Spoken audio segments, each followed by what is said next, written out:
Catskin, from Grimm's Fairy Tales, by Jacob and Wilhelm Grimm, translated by Edgar Taylor and Marion Edwards.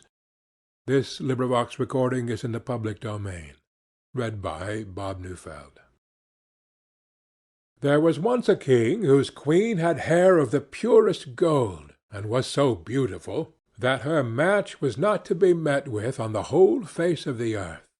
But this beautiful queen fell ill, and when she felt that her end drew near, she called the king to her and said, "Promise me that you will never marry again, unless you meet with a wife who is as beautiful as I am, and who has golden hair like mine."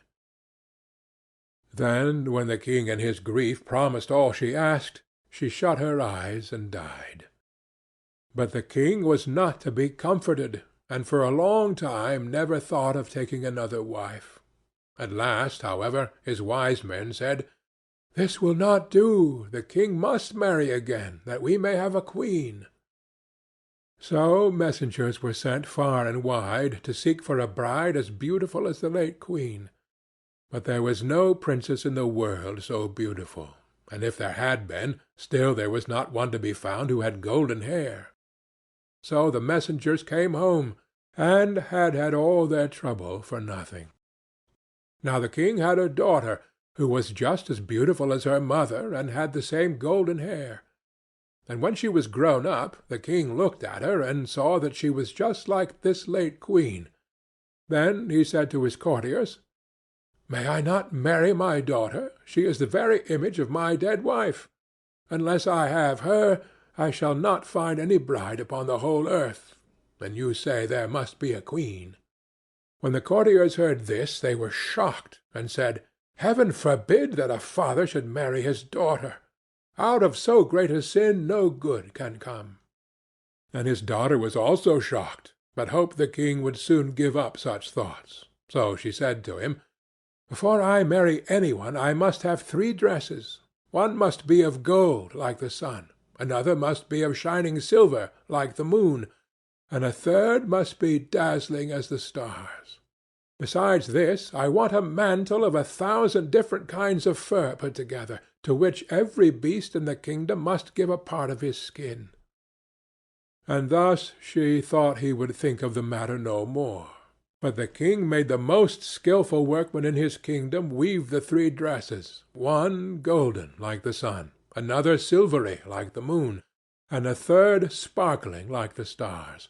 And his hunters were told to hunt out all the beasts in his kingdom, and to take the finest fur out of their skins, and thus a mantle of 1,000 furs was made. When all were ready, the king sent them to her.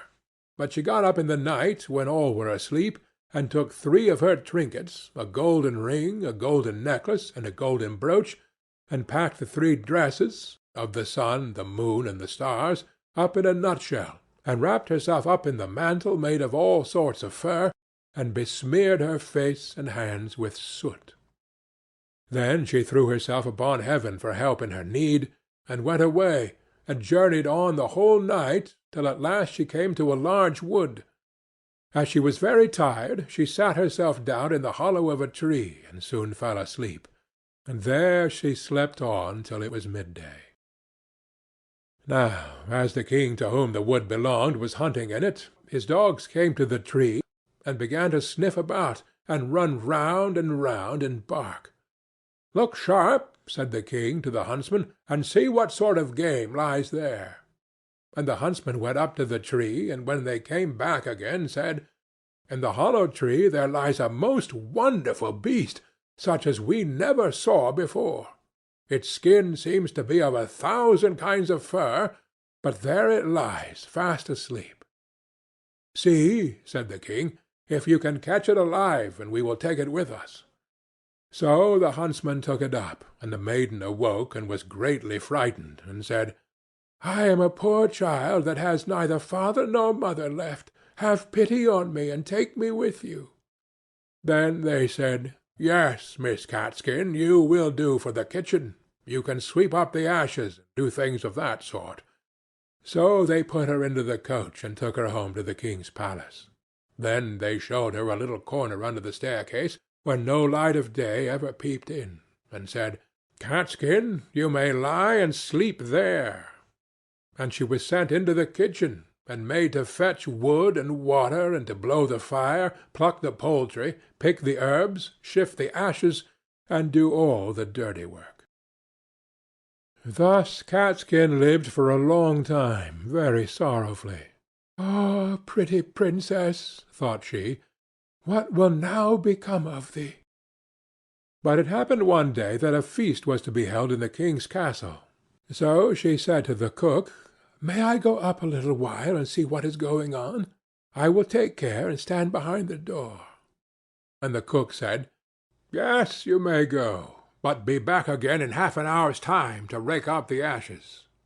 Then she took her little lamp and went into her cabin, and took off the fur skin, and washed the soot from off her face and hands, so that her beauty shone forth like the sun from behind the clouds. She next opened her nutshell, and brought out of it the dress that shone like the sun, and so went to the feast. Every one made way for her, for nobody knew her, and they thought she could be no less than a king's daughter. But the king came up to her, and held out his hand, and danced with her, and he thought in his heart, "I never saw any one half so beautiful." When the dance was at an end, she curtsied, and when the king looked round for her, she was gone, no one knew whither. The guards that stood at the castle gate were called in, but they had seen no one. The truth was that she had run into her little cabin, pulled off her dress, blackened her face and hands, put on the fur-skin cloak, and was Catskin again. When she went into the kitchen to her work, and began to rake the ashes, the cook said, "Let that alone till the morning, and heat the king's soup. I should like to run up now and give a peep. But take care you don't let a hair fall into it, or you will run a chance of never eating again." As soon as the cook went away, Catskin heated the king's soup, and toasted a slice of bread first, as nicely as ever she could, and when it was ready, she went and looked in the cabin for her little golden ring, and put it into the dish in which the soup was.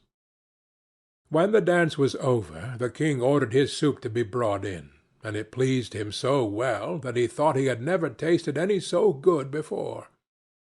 At the bottom he saw a gold ring lying, and as he could not make out how it got there, he ordered the cook to be sent for.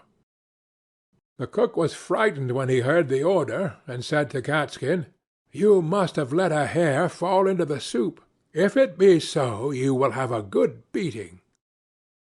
Then he went before the king, and he asked him who had cooked the soup. "I did," answered the cook. But the king said, "That is not true. It was better done than you could do it." Then he answered, "To tell you the truth, I did not cook it, but Catskin did."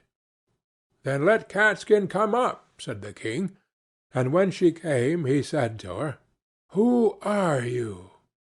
"I am a poor child," said she, "that has lost both father and mother." "How came you in my palace?" asked he. "I am good for nothing," said she, "but to be a scullion girl, and to have boots and shoes thrown at my head." "But how did you get the ring that was in the soup?" asked the king. Then she would not own that she knew anything about the ring, so the king sent her away again about her business. After a time there was another feast, and Catskin asked the cook to let her go up and see it as before. "Yes," said he, "but come again in half an hour, and cook the king the soup that he likes so much." Then she ran to her little cabin, washed herself quickly, and took her dress out which was silvery as the moon, and put it on. And when she went in, looking like a king's daughter, the king went up to her, and rejoiced at seeing her again, and when the dance began he danced with her. After the dance was at an end, she managed to slip out, so slyly that the king did not see where she was gone. But she sprang into her little cabin, and made herself into Catskin again, and went into the kitchen to cook the soup. Whilst the cook was above stairs, she took the golden necklace and dropped it into the soup. Then it was brought to the king, who ate it, and it pleased him as well as before. So he sent for the cook, who was again forced to tell him that Catskin had cooked it. Catskin was brought again before the king, but she still told him that she was only fit to have boots and shoes thrown at her head. But when the king had ordered a feast to be got ready for the third time, it happened just the same as before. "You must be a witch, Catskin," said the cook, "for you always put something into your soup so it pleases the king better than mine." However, he let her go up as before. Then she put on her dress, which sparkled like the stars, and went into the ballroom in it, and the king danced with her again, and thought she had never looked so beautiful as she did then. So, whilst he was dancing with her, he put a gold ring on her finger without her seeing it, and ordered that the dance should be kept up a long time. When it was at an end, he would have held her fast by the hand, but she slipped away, and sprang so quickly through the crowd that he lost sight of her, and she ran as fast as she could into her little cabin under the stairs. But this time she kept away too long, and stayed beyond the half-hour, so she had not time to take off her fine dress, and threw her fur mantle over it, and in her haste did not blacken herself all over with soot, but left one of her fingers white. Then she ran into the kitchen and cooked the king's soup, and as soon as the cook was gone, she put the golden brooch into the dish. When the king got to the bottom, he ordered Catskin to be called once more, and soon saw the white finger and the ring that he had put on it whilst they were dancing.